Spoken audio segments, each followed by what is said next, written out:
الحمدللہ وحدہ والصلاة والسلام علی من لا نبی بعدہ۔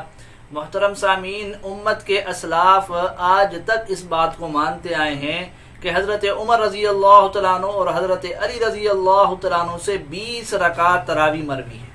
یہ بات امت کے اسلاف آج تک مانتے آئے ہیں، لیکن اہل حدیث حضرات اسلاف کی اس بات کو بھی نہیں مانتے، اسلاف کی اس بات کا بھی انکار کرتے ہیں اور مخالفت کرتے ہیں۔ میں آج آپ کے سامنے سامعین چند حوالے رکھوں گا اس بات پر اسلاف سے۔ آپ یہ دیکھ لیجئے، آپ کے سامنے یہ پہلا حوالہ ہے اہل حدیث حضرات کے گھر کا۔ یہ سامعین تراویح کے مسئلے پر اہل حدیث عالم حافظ زبیر علی زئی صاحب کی کتاب ہے۔ اس میں وہ امام شافعی رحمۃ اللہ علیہ کے متعلق لکھتے ہیں کہ امام شافعی رحمۃ اللہ علیہ 2 وجہ سے 20 رکعت تراویح کو پسند کرتے تھے۔ کتنی وجہ سے؟ 2 وجہ سے۔ نمبر 1، یہ علی و عمر رضی اللہ تعالیٰ عنہما سے مروی ہے۔ نمبر 2، مکے کے لوگ امام شافعی رحمۃ اللہ علیہ کے زمانے میں 20 پڑھتے تھے۔ آگے لکھتے ہیں کہ سامعین، اول الذکر کے بارے میں عرض ہے کہ علی و عمر رضی اللہ تعالیٰ عنہما سے بسند صحیح 20 رکعت تراویح قولن یا فعلن ہرگز ثابت نہیں۔ دوم اہل مکہ کا عمل سنت موقدہ ہونے کی دلیل نہیں۔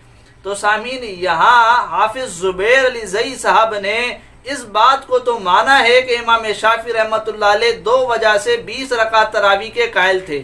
ایک تو حضرت عمر و علی رضی اللہ تعالیٰ عنہما سے یہ مروی ہے، لیکن اس کا جواب یہ دیا حافظ زبیر علی زئی صاحب نے کہ حضرت عمر و علی سے 20 رکعت تراویح ثابت نہیں۔ تو سامعین، یہ عجیب بات نہیں ہے کہ اہل حدیث عالم حافظ زبیر علی زئی امام شافعی رحمۃ اللہ علیہ سے بھی علم میں بڑھ گئے کہ امام شافعی رحمۃ اللہ علیہ کو تو پتہ نہ لگا کہ حضرت عمر و علی رضی اللہ تعالیٰ عنہما سے 20 رکعت صحیح سند سے ثابت نہیں، پھر بھی امام شافعی رحمۃ اللہ علیہ اس بات کے قائل ہو گئے۔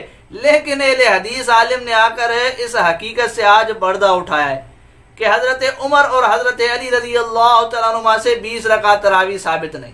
تو سامعین، یہ ایک حوالہ اہل حدیث حضرات کے گھر کا کہ امام شافعی رحمۃ اللہ علیہ اس وجہ سے 20 رکعت تراویح کو پسند کرتے تھے کہ حضرت عمر اور حضرت علی رضی اللہ تعالیٰ عنہما سے یہ بات مروی ہے، یہ بات ثابت ہے۔ اسی طریقے سے سامعین، یہ دوسرا حوالہ دیکھ لیجئے علامہ ابن تیمیہ رحمۃ اللہ علیہ کا۔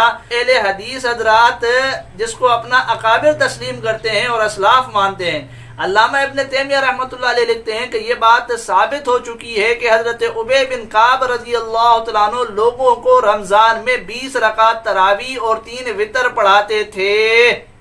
اور سامعین، حضرت ابی بن کعب رضی اللہ تعالیٰ عنہ حضرت عمر رضی اللہ تعالیٰ عنہ کے حکم سے پڑھاتے تھے نا۔ تو اب علامہ ابن تیمیہ رحمۃ اللہ علیہ کیا کہہ رہے ہیں کہ یہ بات ثابت ہو چکی ہے کہ حضرت ابی بن کعب رضی اللہ تعالیٰ عنہ لوگوں کو رمضان میں 20 رکعت تراویح اور 3 وتر پڑھاتے تھے، لہٰذا بہت سارے علماء نے اسی کو سنت قرار دیا ہے، کیونکہ حضرت ابی بن کعب رضی اللہ تعالیٰ عنہ نے 20 رکعتیں حضرات انصار و مہاجرین کی موجودگی میں پڑھائی تھی اور کسی نے انکار نہیں کیا، اور کسی نے انکار نہیں کیا، یعنی کسی صحابی نے انکار نہیں کیا۔ اسی طرح سامعین، یہ دوسرا حوالہ دیکھ لیجئے علامہ ابن تیمیہ رحمۃ اللہ علیہ کا منہاج السنہ کے حوالے سے۔ اس میں انہوں نے رافضیوں یعنی شیعوں کے اعتراض کا جواب دیا ہے کہ شیعہ اعتراض کرتے ہیں کہ جی تراویح تو حضرت عمر رضی اللہ تعالیٰ عنہ نے شروع کروائی، جبکہ نبی علیہ الصلوۃ والسلام نے اس سے روکا اور منع کیا۔ تو اس کے جہاں دیگر جواب دیے، وہاں ایک جواب تو یہ دیا کہ حضرت علی رضی اللہ تعالیٰ عنہ نے اس سے کیوں نہیں منع کیا، کیوں نہیں روکا؟ اگر یہ غلط بات تھی، یہ غلط چیز تھی، یہ صحیح چیز نہ تھی تو حضرت علی رضی اللہ تعالیٰ عنہ اس سے روکتے۔ ایک جواب تو علامہ ابن تیمیہ رحمۃ اللہ علیہ نے یہ دیا، اور دوسرا جواب سامعین یہ دیکھ سکتے ہیں کہ علامہ ابن تیمیہ رحمۃ اللہ علیہ حضرت علی رضی اللہ تعالیٰ عنہ سے روایت لائے ہیں۔ کیا روایت لائے ہیں؟ کہ حضرت علی رضی اللہ تعالیٰ عنہ نے رمضان میں قاریوں کو بلایا، بس ان میں سے ایک کو حکم دیا کہ وہ لوگوں کو 20 رکعت پڑھائیں، اور حضرت علی رضی اللہ تعالیٰ عنہ ان کو وتر پڑھاتے تھے۔ تو سامعین، یہ دیکھ لیجئے، یہ دوسرا حوالہ۔ علامہ ابن تیمیہ رحمۃ اللہ علیہ بھی اس بات کو مانتے ہیں کہ تمام صحابہ کرام 20 رکعت تراویح پر متفق تھے، اور اسی طریقے سے حضرت علی رضی اللہ تعالیٰ عنہ سے بھی 20 رکعت تراویح کا ثبوت ملتا ہے۔ اسی طرح سامعین یہ تیسرا حوالہ دیکھ لیجیے، آپ کے سامنے ہے امام ترمذی رحمۃ اللہ علیہ کی کتاب ترمذی شریف۔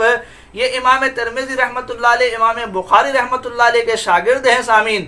یہ لکھتے ہیں کہ وَأَكْثَرُ أَهْلِ الْعِلْمِ عَلَى مَا رُوِيَ عَنْ عُمَرَ وَعَلِيٍّ وَغَيْرِهِمَا مِنْ أَصْحَابِ النَّبِيِّ صلی اللہ علیہ وآلہ وسلم 20 رکعتاً، کہ اکثر اہل علم 20 رکعت تراویح کے قائل ہیں، جو حضرت علی رضی اللہ تعالیٰ عنہ اور حضرت عمر رضی اللہ تعالیٰ عنہ اور نبی علیہ الصلوۃ والسلام کے دیگر صحابہ سے مروی ہے۔ اسی طرح سامعین یہ چوتھا حوالہ دیکھ لیجیے علامہ ابن عبد البر رحمۃ اللہ علیہ کا۔ یہ 20 رکعت تراویح کے متعلق لکھتے ہیں کہ وَهُوَ صَحِيحٌ عَنْ أُبَيِّ بْنِ كَعْبٍ مِنْ غَيْرِ خِلَافٍ مِنَ الصَّحَابَةِ، کہ حضرت ابی بن کعب رضی اللہ تعالیٰ عنہ سے بھی صحیح طور پر یہی ثابت ہے، اور کوئی صحابی اس کا مخالف نہیں ہے۔ اور ظاہر سامعین حضرت ابی بن کعب رضی اللہ تعالیٰ عنہ کو حضرت عمر رضی اللہ تعالیٰ عنہ نے تراویح پڑھانے کا حکم دیا تھا۔ اسی طرح سامعین یہ پانچواں حوالہ دیکھ لیجیے علامہ ابن قدامہ حنبلی رحمۃ اللہ علیہ کا، کہ وہ بھی لکھتے ہیں کہ ان عمر لما جمع الناس علی ابی بن کعب کان یصلی لهم 20 رکعتاً، کہ حضرت عمر رضی اللہ تعالیٰ عنہ نے جب لوگوں کو حضرت ابی بن کعب رضی اللہ تعالیٰ عنہ پر جمع کیا تو وہ ان کو 20 رکعت پڑھاتے تھے۔ تو سامعین یہ میں نے فی الحال آپ کے سامنے کچھ حوالے رکھے ہیں کہ اسلاف امت اس بات کو مانتے ہیں کہ حضرت عمر اور حضرت علی رضی اللہ تعالیٰ عنہ میں سے 20 رکعت تراویح ثابت ہے۔ اس بات کو اسلاف امت مانتے آئے ہیں، لیکن اہل حدیث حضرات اسلاف کی اس بات کو بھی نہیں مانتے، انکار کرتے ہیں اور مخالفت کرتے ہیں۔